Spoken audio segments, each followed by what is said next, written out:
Oi pessoal, tudo bem com vocês? Meu nome é Luísa, sou professora de filosofia e no vídeo de hoje nós vamos dar continuidade à nossa série Aprendendo Filosofia. E nesse vídeo a gente vai conversar um pouquinho sobre aquelas técnicas mágicas de aprender filosofia. Em última instância, será que a gente pode dizer que decorar teorias é o melhor modo de aprender filosofia?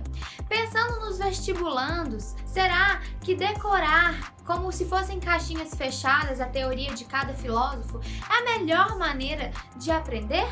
Bom, no vídeo de hoje eu vou explicar por que não. Essa não é uma boa maneira de se aprender filosofia.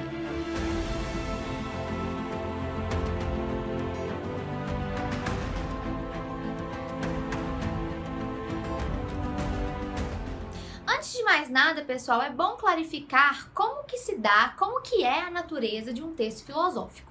E um texto filosófico tem natureza argumentativa, né? O que os filósofos estão tentando fazer em suas obras? Tentando provar um ponto, tentando provar uma tese. E para isso, eles vão mobilizar vários argumentos, se utilizar de exemplos e construir, portanto, uma obra que seja costurada, né? Que os argumentos se costurem até chegar àquela tese que ele pretende provar. Tudo bem? Nesse sentido, a gente nota que o texto filosófico, ele tem um movimento. Então, assim como o texto filosófico tem um movimento, a obra e a teoria do filósofo também tem um movimento. Nesse sentido, para aprender uma teoria, não basta chegar só naquilo que ele quer provar.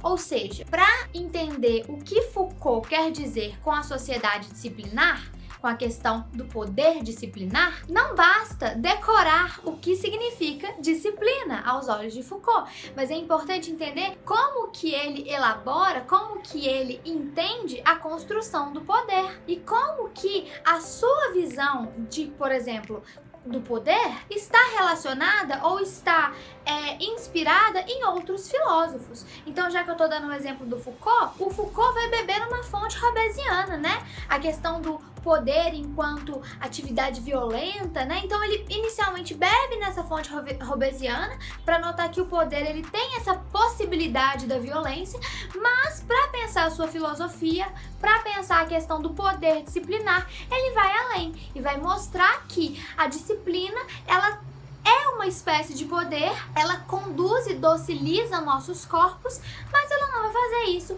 por meio dessa violência ativa, entendeu? Então notem, aqui a gente tem uma tese que eu estou simplificando o processo para usar como exemplo, para que vocês entendam que não basta decorar um ponto da teoria, porque a teoria de um filósofo está toda costurada. E mais do que isso, entra um ponto bastante importante, que é que os filósofos não pensam suas teorias de modo isolado. E eu vou tentar elaborar isso melhor para vocês na sequência.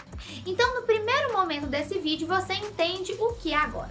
Que a construção de uma filosofia, a construção de uma teoria se dá a partir da concatenação, da criação de vários argumentos, beleza? Agora, um segundo ponto para a gente entender por que não basta decorar uma tese para entender a teoria do filósofo é notar que os filósofos não nascem do nada, né? As teorias filosóficas não nascem do nada, elas nascem a partir de um contexto social e histórico e elas nascem também a partir das influências que esse autor vai ser afetado. Então, a gente pode notar que para entender um filósofo, por vezes é necessário também entender os filósofos pregressos. Por quê?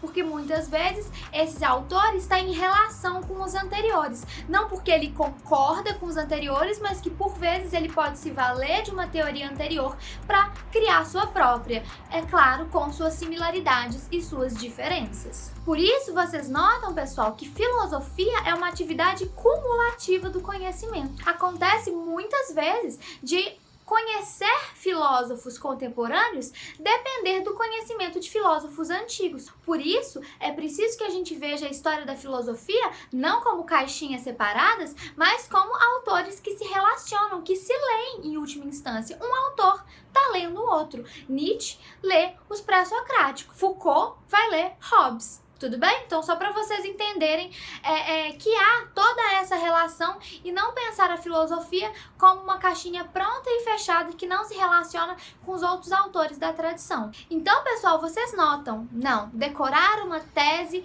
não é um bom caminho para aprender filosofia. Para aprender filosofia, a gente precisa conhecer o apanhado de teorias e para conhecer essas teorias é importante que a gente se foque na construção dos argumentos desses filósofos. Então, pessoal, no vídeo de hoje você aprendeu por que para aprender uma teoria não basta focar somente na tese central desse filósofo.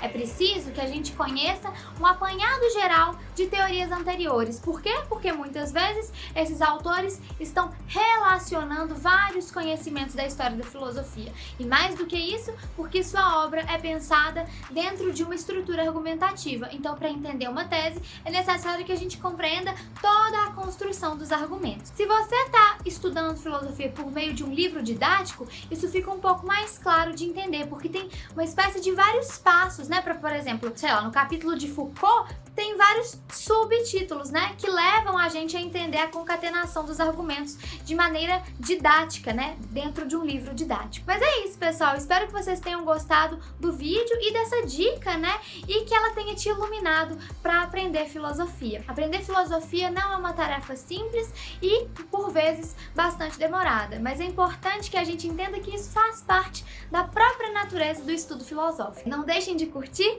comentar e compartilhar esse vídeo. Se vocês têm alguma sugestão de vídeo, não deixem de deixar o comentário aqui embaixo, deixar uma sugestão. E é isso, a gente se vê numa próxima. Tchau, tchau!